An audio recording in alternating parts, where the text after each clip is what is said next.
টানা 18টা বল করেছেন, তবুও শেষ হয়নি ওভার। ওয়াইড দিতে দিতে জিতে গেছে প্রতিপক্ষ দল, তবুও শেষ করতে পারেননি সেই ওভার। হ্যাঁ দর্শক, শুনতে অবিশ্বাস্য মনে হলেও ঠিক এমনই একটি ঘটনা ঘটেছে ওয়ার্ল্ড চ্যাম্পিয়নশিপের একটি ম্যাচে। আমরা সবাই জানি 6 বলে পূর্ণ হয় একটি ওভার, তবে অস্ট্রেলিয়ান পেসার জন হ্যাস্টিংস 18টি বল করেও শেষ করতে পারেননি নিজের ওভার, যেখানে হ্যাস্টিংস এক ওভার করতে এসে দিয়েছেন 12টি ওয়াইড, যা ক্রিকেট ইতিহাসে অন্যতম বাজে বোলিং এর রেকর্ড। হ্যাস্টিংস ওয়াইড করতে করতেই জিতিয়ে দিয়েছেন প্রতিপক্ষ পাকিস্তানকে, তবুও শেষ করতে পারেননি নিজের ওভার। চলমান এই টুর্নামেন্টে গতকাল পাকিস্তান চ্যাম্পিয়নদের কাছে 10 উইকেটের বিশাল ব্যবধানে হেরেছে অস্ট্রেলিয়ার চ্যাম্পিয়নরা। হ্যাস্টিংসকে একের পর এক ওয়াইড করতে দেখে হতাশায় মুখ লুকিয়েছিলেন তখন অস্ট্রেলিয়ান অধিনায়ক ব্রেট লিও। এ ম্যাচে আগে ব্যাট করতে নেমে অস্ট্রেলিয়া মাত্র 74 রানে অল আউট হয়ে যায়। ছোট লক্ষ্য তাড়াই বেশ ভালোভাবেই দলকে জয়ের দিকে নিয়ে যাচ্ছিলেন পাকিস্তানের দুই ওপেনার।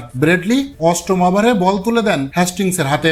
এরপরই শুরু হয় দুর্দশা। শুধু অস্ট্রেলিয়া নয়, ব্যাটের নাগালে বল না পেয়ে দুর্দশা ভোগ করতে হয় পাকিস্তান ওপেনারদেরও। আর আম্পায়ার তো হাত প্রসারিত করতে করতে ক্লান্ত। অস্ট্রেলিয়ার যাচ্ছি গায়ে সব মিলিয়ে 39টি ম্যাচ খেলেছেন হ্যাস্টিংস, যেখানে ওভার শুরু করেন টানা 5টি অফসাইড ওয়াইড দিয়ে। এরপর 2টি বৈধ বল দেন, একটিতে 1 রান, অন্যটিতে 4। এরপর দেন আরো একটি নো বল, সেটিও ওয়াইড হতো।